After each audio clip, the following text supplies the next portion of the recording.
আমি যখন একটা ভিডিও দেখলাম, কিসের ভিডিও? মুসলমানদের যুবকরা হাওড়া জেলার বাগনানে, নাম করে বলে দিচ্ছি বাগনানে, সেই স্টেজে কয়েকজন পীরজাদাও মজুদ ছিলেন, তারা প্রতিবাদ করেছিলেন অন্যায়ের। মুসলমানদের ছেলেরা ঈদে মিলাদুন নবীর জুলুস বার করে সেখানে ডিজে বাজিয়ে ড্যান্স করতে লেগেছে।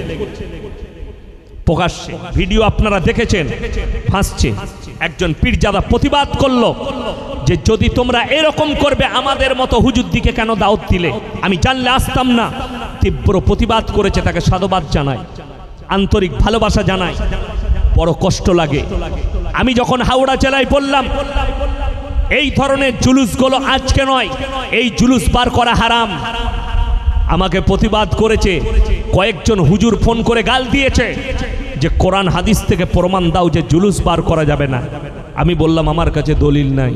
সে বললে মুখ বন্ধ করে রাখ, মা বোন তুলে গাল পর্যন্ত আমাকে দিয়েছে।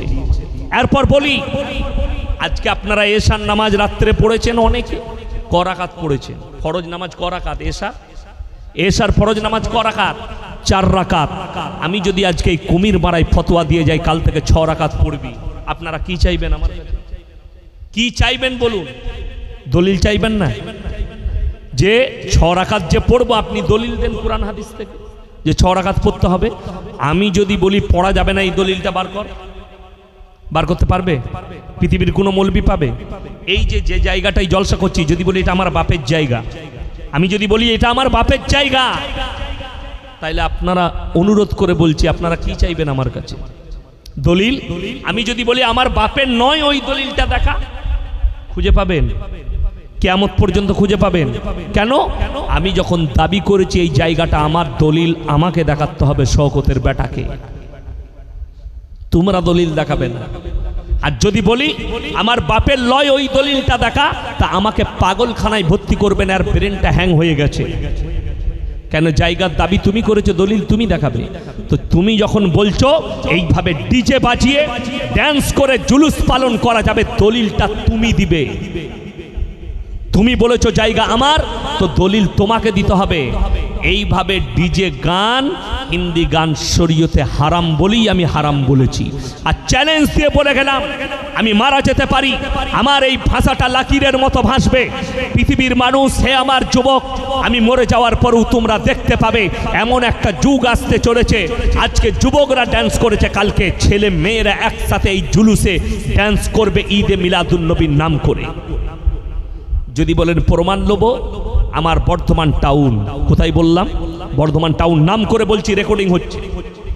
বর্ধমান টাউনে, বর্ধমান জেলায়, যেমন আপনারা সোশ্যাল মিডিয়ায় আমাকে দেখেছেন, গোটা ভারতবর্ষ তথা বাংলাদেশের লোকও আমাকে চিনে। যারা দেখছেন তারা শুনেলেন, বর্ধমান টাউনে মুহররমের দিনে কলমা লেখা ঝান্ডা হাতেতে ধরে আছে, মদ খেয়ে সারা রাত ছেলে মেয়েরা 10ই মুহররম যেদিনে মঞ্জিল মাটি করে, সারা রাত ড্যান্স করে ডিজে লাগিয়ে। মুসলিমদের যুবক আর যুবতীরা মদ পান করে ড্যান্স করে। এটা যদি মিথ্যা বলে থাকি, আল্লাহ যেন কিয়ামতের দিন আমার জবানকে বন্ধ করে দেয়। এই দুনিয়াতে আমার মুখ থেকে যেন আর বয়ান বক্তব্য না বের হয়, আমি যেন কালকে বুবা হয়ে যাই। আল্লাহ সাক্ষী আছে। কেন? আমি গত বছর, তার আগের বছরে মেদিনীপুরে জলসা করেছি 10ই মুহররম। মেদিনীপুরে চন্দ্রকোনা টাউনের পাশে জলসা ছিল। জলসা করে রাত্রে ফিরছি, হাই রোডের ওপরে একটা বড় ট্যাঙ্কার গাড়ি আগুন ধরে গেছে, অ্যাক্সিডেন্ট হয়ে। আমি ড্রাইভারকে বললাম টাউনের ভেতর দিয়ে গাড়ি ভরে লাও, বাইপাসে বেরোবো ভেতর দিকে গিয়ে। তো গাড়ি ভেতর দিকে ঢুকিয়েছে, আমার চোখ লেগে গেছে। টাউনে করজেন গেট বলে একটা জায়গা আছে, করজেন গেট, লর্ডস করজেন তৈরি করেছিল গেটটা, সেই দিকে ঢুকে গেছে, বড় বাজারের দিকে। কিছু দূর যাওয়ার পরে মুসলিমদের যুবক আর যুবতীরা মদ খেয়ে কলমা লেখা ঝান্ডা নিয়ে ড্যান্স করছে। আমার ড্রাইভার আমাকে উঠলো, হুজুর সামনে তো বিরাট ফেরে পড়ে গেছে। আমি এইদিকে ঢুকিয়ে দিয়েছো তুমি ভুল রাস্তায়। আমি বললাম ঠিক আছে, ভেতরের লাইট জ্বালাও। আমি সামনে বসলাম, তো কিছু মাতাল, যাই হোক যাতে মাতাল হলেও তালটা ঠিক ছিল, আমাকে চিনতে পেরেছে। হুজুর, রাস্তা ছাড় হুজুরে। আমরা যাই হোক, চিনতে আমাকে পারলি। কোনো রকম ঠেলে ঠুলে গাড়ির ওপরে মেয়েরা পড়ছে, ছেলেরা পড়ছে, সব তো মদ খেয়ে। গাড়িটা বার করলো। এটা যদি আমি মিথ্যা বলে থাকি, আমার ড্রাইভার গাড়িতে বসে আছে, জিজ্ঞেস করুন। এই গাড়িটাও ছিল না, মাহিন্দ্রা একটা গাড়ি ছিল আমার। সেই গাড়িটা আমি এত কষ্ট পেলাম, ব্যথা পেলাম। এরা রসুলের উম্মত, এরা আমার নবীর উম্মত উম্মতি, যারা এইভাবে ড্যান্স করে, যারা এইভাবে নাচ গানা করে। আল্লাহর কসম করে বলছি, ধ্বংস হয়ে যাবে এই জাতি। আল্লাহ কত জাতিকে ধ্বংস করেছে আপনার জানা নাই। কোরআন খুলে আপনি পেয়ে যাবেন কতগুলো জাতিকে আল্লাহ ধ্বংস করেছে। লূত নবীর কওমকে রুটির মতো পাল্টানো হয়েছে লোহিত সাগরের ওপরে। আজকে বৈজ্ঞানিকরা যে সাগরটাকে মরা সাগর বলছে, যে সাগরে একটা পোকা মাকড় কীট পতঙ্গ পর্যন্ত জন্মায় না, ওই সাগরে পাল্টানো হয়েছিল কাকে? লূত নবীর কওমকে। তারা নিজেদের পাপ থেকে সরে আসেনি, খালি বলেছিল আমার বাপ দাদারা যে আমল করেছে সেইখান থেকে আমরা সরব না, ওই জায়গায় আমরা স্ট্যান্ড থাকব। ওই জন্য কোরআন মারাত্মক আয়াত শুনেলেন। যদি কোনো মা এই শেষ রাত্রিতে জেগে আমার বায়ান শুনছেন, তাদেরকে অনুরোধ করব আমার এই বায়ানটা শুনেলেন, এই আয়াতটা শুনেন, আপনাদের জীবন পরিবর্তন হবে এই আয়াতের দ্বারা। কোনো মা যদি মনে মনে করেন আমি আমার জীবনে পাপ করে আমার স্বামীর আমলের দ্বারা পার হব, কেউ যদি মনে মনে ভাবেন আমার জীবনে যত রকমের পাপ করি, যাই করি, হুজুরদের আমলের দ্বারা, হুজুরদের দোয়ার দ্বারা পার হব, তাদেরকে অনুরোধ করছি আয়াতটা শুনবেন। আমি যাদের কথা বলছি তারা কোনো সাধারণ লোকের বিবি নয়, তারা কোনো মৌলবীর বিবি নয়, তারা কোনো পীরের বিবি নয়, তারা কোনো হুজুরের বিবি নয়, তারা কোনো মুহাদ্দিসের বিবি নয়, তারা দুজনই হচ্ছেন নবীর বিবি। কার বিবি বললাম? নবী। যে সে নবী নয়, হাবিব পয়গম্বর। একজন হচ্ছেন নূহ নবী আর একজন হচ্ছে লূত নবী। কোরআনে আল্লাহ বললেন, দারাবাল্লাহু মাসালাল লিল্লাযীনা কাফারু ইমরাতান নূহি ওয়া ইমরাতাল লূত কানাতা তাহতা আবদাইনি মিন ইবাদিনা সালিহাইনি ফাকানাতাহুমা ফালাম ইউগনিয়ানহুমা মিনাল্লাহি শাইয়্যা ওয়া কিলা আদখুলান নার মা'আদ দাখিলিন। আমার দুজন উলুল আজম নবী, হাবিব পয়গম্বর নূহ নবী আর লূত নবী, দুজনের বিবিকে জাহান্নামে দেব। হে আমার নবী, তাদের স্বামীরা নবী হওয়ার পরেও আটকাতে পারবে না। আল্লাহ লাকির টেনে দিলেন কোরআনে, এই দুজন নবীর বিবি এরা জাহান্নামে যাবে, লাকির টানা গেছে। এরপরে ভেবে দেখুন, আপনার আমার বিবি যদি নালায়েক হয়, বদ্দীন হয়, নেমোখারাম হয়, তারা যদি বদকার হয়, তাদেরকে কি করে আপনি আপনার আমলের দ্বারা জান্নাতে নিয়ে? 1 মিনিট কোরআন আরো শোনাবো আপনাদেরকে। দেখুন, আজকে আপনার আমার সাথে, আমি যে এসছি জলসা করতে, আমার পরের বক্তা, আমার আগের বক্তা, আমাদের সঙ্গে আপনাদের দুটো সম্পর্ক। কটা বললাম? দুটো।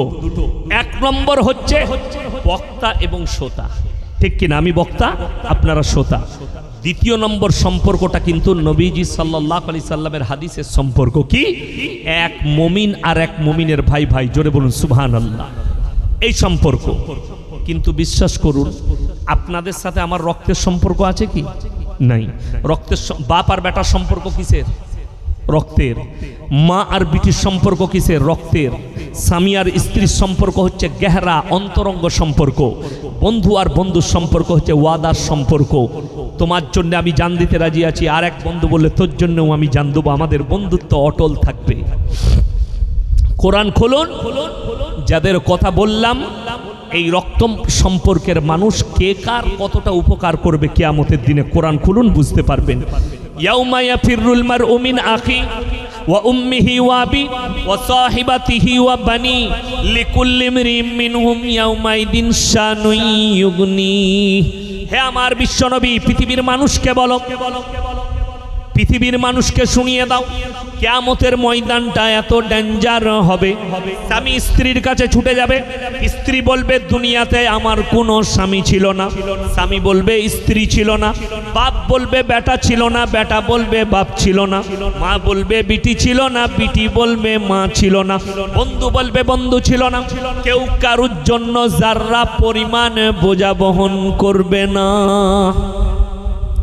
একদিন মাদ্রাসার অফিসে বসে আছি, মাদ্রাসা আজ থেকেই খুলেছে, আমার মাদ্রাসার জন্য সকলে দোয়া করবেন, বলুন আর ইনশাআল্লাহ। মাদ্রাসার অফিসে বসেছিলাম, আমি আছি, আমার আব্বাজি আছেন, তো সম্পর্কে ফুপুই তো ভাই হয়, এসছে। আমার আব্বাজিকে বলছে, মামা আমার কিন্তু চিন্তা নাই। বলে কেন? বলে আমি যে রকম ভাবেই চলি, যাই করি, তুমি আছো আর ইয়াসিন ভাই আছে, দুজনার জামার পেছনটা ধরে পেরিয়ে যাও।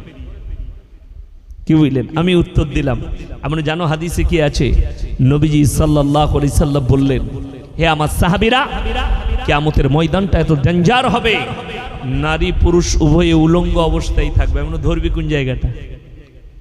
দড়ি নিয়ে যেতে হবে তোকে, কোমরে বাঁধার লেগে ধরে ফেরুবি, বড় কষ্ট লাগে। তাকে বললাম, বাবা আমার ভাই, তুমি আমার জানের সদর ভাই, যদি ওইভাবে মৌলবীর জামা ধরে পেরিয়ে যেতে, এই হাদিসটার মানেটা বুঝাও আমাকে।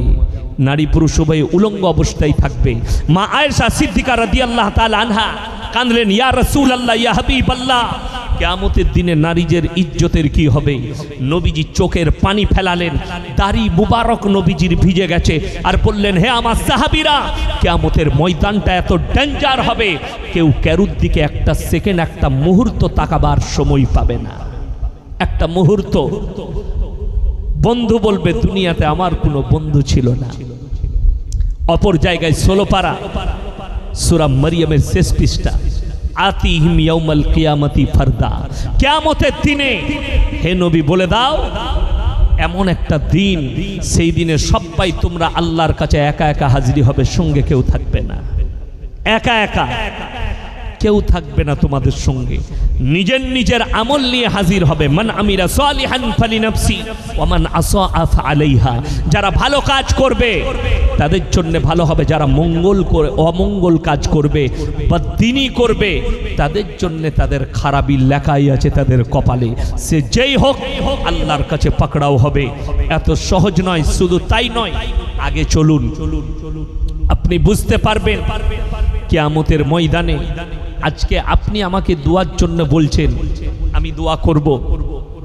আমি যদি একটা বদ্দিনের জন্য দোয়া করি, মুশরিকের জন্য দোয়া করি, তো শুনেলেন এখানে এমন কোন বাবা আছে চোখের সামনে বেটা নদীতে পড়ে যাবে, বাপ চোখের দাঁড়িয়ে দাঁড়িয়ে দেখবে, এরকম বাপ আছে কেউ? বাবা ঝাঁপ দিবে না দিবে না? বাবা ঝাঁপ দিবে। যদি সাঁতার নাও জানে তাও সন্তানকে বাঁচাবার জন্য ঝাঁপ দেবে। এটাই হচ্ছে দুনিয়ার পরম্পরা, বাপ আর বেটার সম্পর্ক। এমন একজন নবী পৃথিবীর, যিনি নিজের চোখের সামনে নিজের সন্তানের মৃত্যু তাণ্ডব দেখেছেন, তিনি আর কেউ নয়। পৃথিবীতে যতগুলো নবী পয়গম্বর আল্লাহ পাঠিয়েছেন, সব থেকে বেশি দিন দাওয়াত দিয়েছেন হযরতে নূহ নবী। কোরআনে আছে 1 বছর 2 বছর নয়, 100 বছর 200 বছর নয়, 300 বছর নয়, 500 বছর নয়, 950 বছর দাওয়াত দিয়েছেন হযরতে নূহ নবী। আল্লাহ 1000 বছরের বেশি হায়াত দিয়েছিলেন। জোরে একবার বলুন সুবহানাল্লাহ। তারপর মুষ্টি কত লোক ঈমান এনেছে। তিনি অনুরোধ করলেন, হে আমার কওম, হে আমার বিবি, হে আমার সন্তান, আমার আল্লাহকে বিশ্বাস করো। তারা বললে, আমার বাপ দাদুদের আমলের উপরেই আমরা টিকে থাকবো, তোমার আল্লাহকে বিশ্বাস করব না। হযরতে নূহ নবী বললেন, আল্লাহ তোমাদিকে কঠিন আযাবে মুবতালা করবেন। নূহ নবীর সন্তান বললে, তোমার আল্লাহ কি আযাব দেবে? কিনান বাপকে বলছে, কি আযাব দেবে? আমার আল্লাহ কঠিন বৃষ্টি বর্ষণ করে তোমাদিকে বন্যায় ডুবিয়ে দেবে। নূহ নবীর সন্তান চ্যালেঞ্জ করলো, কিনান তোমার আল্লাহ যদি বন্যা দেয়, এমন উঁচু জায়গায় চেপে যাব যেখানে তোমার আল্লাহর পানি পৌঁছাবে না। আল্লাহ বললেন, এত বড় আস্পর্ধা আমাকে চ্যালেঞ্জ? হে আমার নূহ, তোমার উপরে যারা বিশ্বাস স্থাপন করেছে আর সব পৃথিবীর জোড়া জোড়া জন্তু নিয়ে নৌকার উপরে এরপর তুমি চেপে যাও, আমার আযাবের ইন্তজার করতে হবে। নূহ নবী, মসুল ধরার বৃষ্টি শুরু হলো। পৃথিবীর আজকের তারিখ পর্যন্ত অত বড় প্রলয় আর বন্যা পৃথিবীতে ঘটেনি, যেটা নূহ নবীর জামানায় আল্লাহ ঘটিয়েছিলেন। মুফাসসিরিনরা লিখছেন, কোন মুফাসসিরিন লিখেছেন, দুনিয়ার সমুদ্রের পানিকে আল্লাহ 1250 ফুট উপরে তুলেছিলেন, গোটা পৃথিবীটা ডুবিয়েছিলেন আল্লাহ। চলুন, হযরতে নূহ নবী নিজের চোখে দেখছেন সন্তান যেন ডুবে মারা যাচ্ছে। পিতৃ স্নেহ জেগে গেছে, সন্তানের প্রতি ভালোবাসা।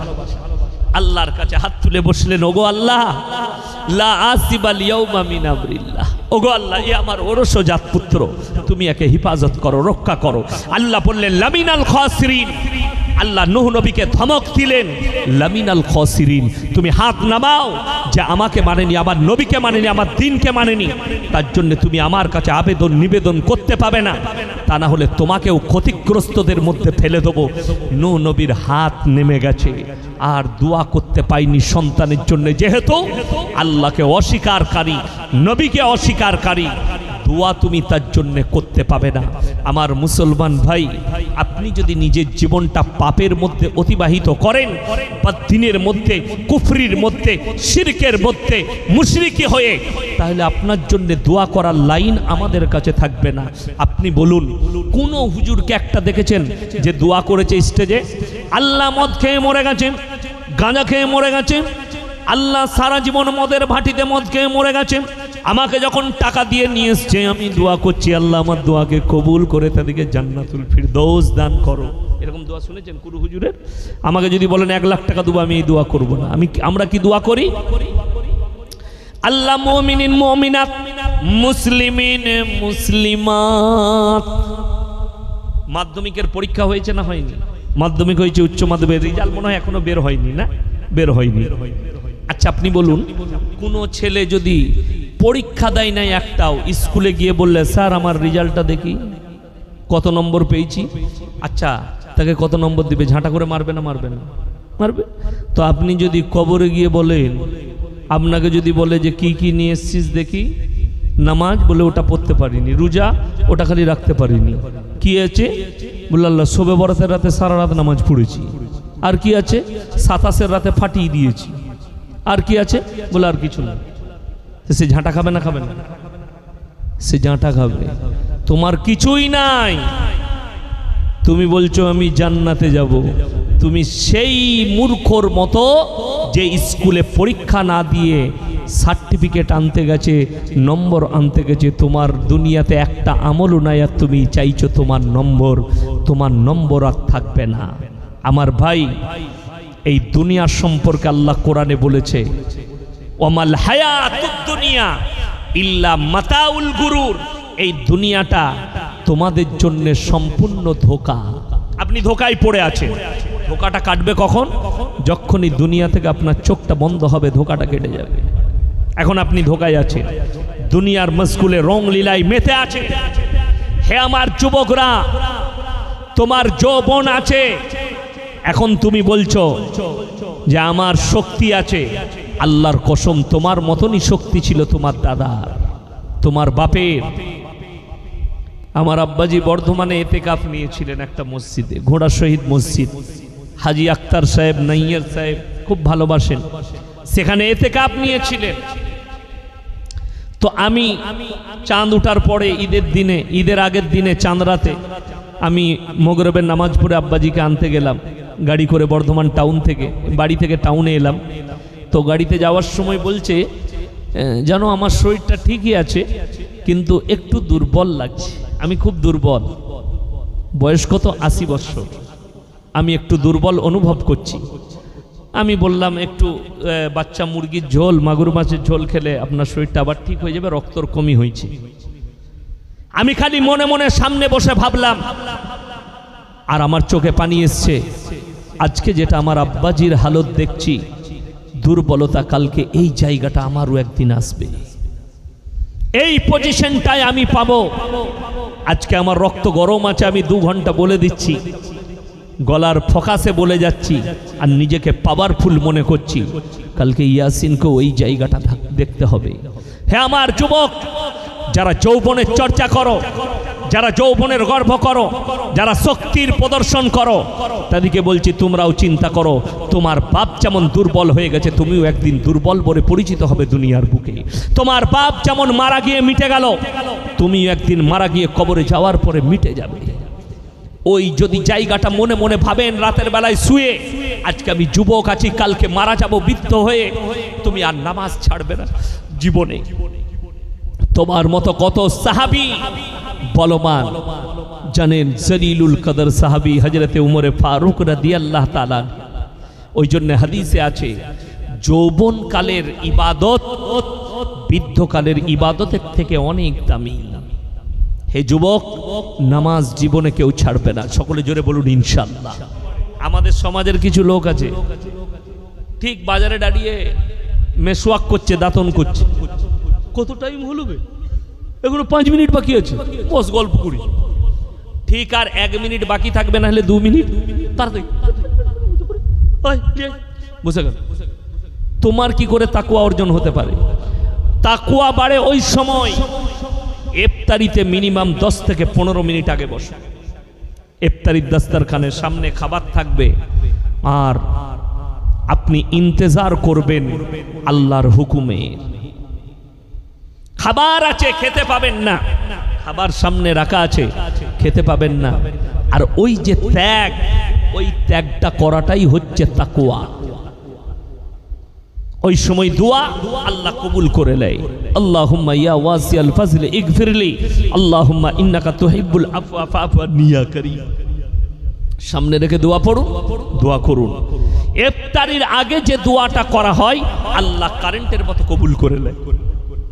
জোরে বলুন সুবহানাল্লাহ।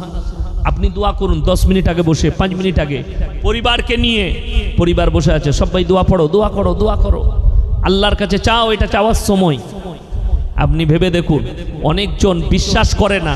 আপনার অমুসলিম বন্ধু বান্ধব থাকলে একটা জিনিস খালি তার মাথায় বুঝিয়ে দিবেন যে রমজান মাসে আল্লাহ রহমত আর বরকতের দরজাকে খুলে দেয়। জোরে বলুন সুবহানাল্লাহ। কত দিনকে আল্লাহ সহজ করেছেন শুনেলে। এরপরে বললেন আইয়ামাম মাদুদাত ফামান কানা মিনকুম মারিজান আও আলা সাফারিন ফাইদ্দাতুম মিন আইয়ামিন উখার। তোমাদের মধ্যে যদি কেউ অসুস্থ হয়, অসুস্থতার কারণে রোজা রাখতে না পারে, তোমরা ফিদিয়া দিয়ে দিবে মিসকিনকে। আমাদের দেশের লোক মিসকিন বুঝে না। মিসকিন মানে কি? মিসকিন মানে কি চাচা জানেন না? মিসকিন মানে কি?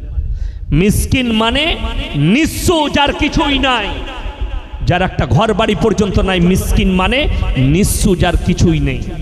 কোরআন বলছে ফিদিয়াতুন তাআমু মিসকিন। মিসকিনকে ফিদিয়া দাও। ফকির মানে তার কিছু আছে। ফকির মানে কি? তার কিছু আছে, একটা ঘরও আছে, সে ভিক্ষা করে খায়। একটা বাড়ি আছে, ঝুপড়ি আছে, ভিক্ষা করে খায়। মিসকিন মানে তার কিচ্ছু নাই, নিঃস্ব।